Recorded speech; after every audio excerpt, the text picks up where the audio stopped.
Hello, good morning everyone. Welcome. I'm back in Thailand, in Koh Samui, and I'm so happy to be back because I've got all my coconuts being delivered, and it's so nice to have that after being on the road for a few months. So I want to share with you today how to make kefir coconut, because I talked a lot about it on Twitter, and people have asked me how do you make it. So I'm going to show you today. First of all, I want to show you how my coconuts are delivered, because I know people are fascinated with the fact that I get coconuts delivered. And this is how they arrive at my door with a little handwritten bill. So today I got 15 coconuts, and it's costing me about $5 US for that. For the kefir, we're using the green coconuts, the young green coconuts, and I'm going to show you how to open one properly if you're so keen to try with a big knife. So here's your quick lesson on how to open a coconut. First of all, always hold the coconut with one hand. You never want to come at a coconut without holding it down, okay? It's very dangerous and unpredictable. So hold it with one hand and try to use this part of the blade, okay? So you don't want to hack in the middle or at the top of the blade, because you'll actually be bringing the momentum back to you if you do that. If you use it from the bottom of the blade, you're actually pushing it away from you a little bit. Okay, so have a look. It's this easy, yeah? Just quick little hacks. Just like that, and then you spin it, do another one, and do another one, and do another one. And that's it, your coconut's open. Yeah, so ideally you don't hack it so far to get the blade inside to the coconut water, because that actually will change the taste of the water, of the coconut water, if you have the metal on the blade. So we try not to go all the way in if we can. Now, when you do the kefir coconut, it's important that you have a glass container for that. Okay, you must use glass when you're doing kefir, because the bacteria can eat away the plastic. So we have a glass container here. Normally they recommend that you sterilize it first, and because I've been away and I haven't used this one, I just did that. I just got boiling water and swirled it around this container and threw it out over the veranda. So I'm going to start putting my coconut water inside. Okay, and this is all I do. It's that easy. Really the hardest part for you might be opening the coconuts. But once you get a little bit of practice, it's really easy. So we just put as many coconuts as you want. I usually put about 10 to 12 in one batch. And then, so after this is done filming, I'll do some more coconuts. So I'll probably wind up having it filled up to about here by the end, because these are pretty small, this batch today. And then you want to add your kefir. So it's up to you what kind of kefir you want to use. You can use a live grain if you have access to a live grain, or you can use the powdered satchel. So, you know, you do the best you can with what you have. I haven't had a chance to really look after my live grains because I've been away, so I don't know what state they're in. So for today, I'm going to use the powder to be safe. And all you do is you open up one of the packets and put it in. The only thing about the powder is you can't reuse it, so you can't make a new batch from it. You have to use fresh powder again.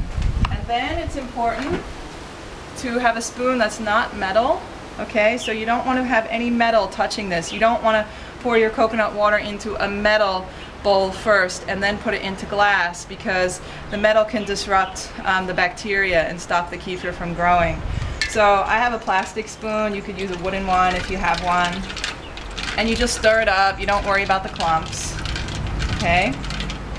Because basically the kefir will start eating all of the sugar in the coconut water over the next bit of time. But first, we need to activate the bacteria, because right now the bacteria has been in a powder form. It's not active.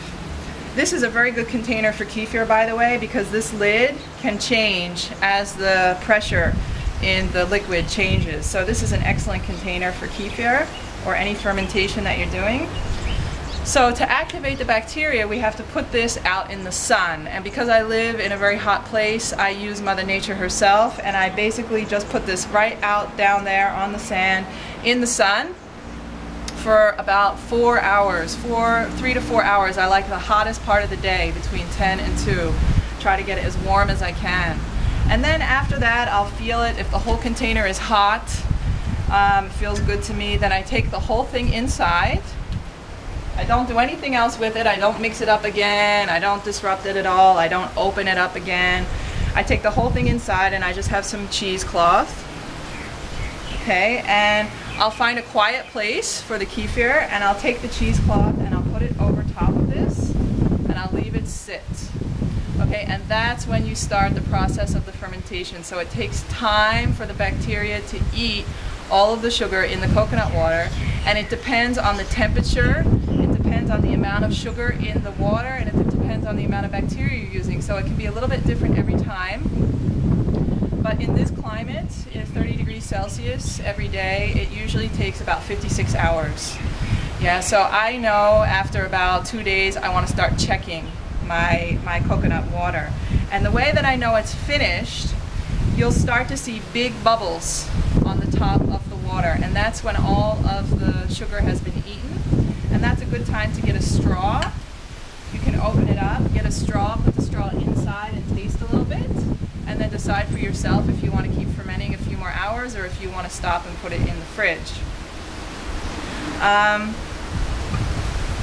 Usually it will taste like a bit lemony. It won't taste like coconut water anymore. So if it still tastes like coconut to you, then there's probably still sugar in the coconut and you should wait a little bit longer. But you should definitely look for those bubbles. That's a classic sign that the kefir is ready.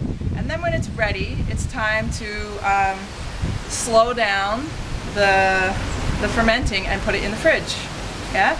So it's also important when you put it in the fridge to keep it in glass containers. And I usually will filter out the clumpy stuff that's left in the water, and I'll do that. I'll show you. I'll be right back.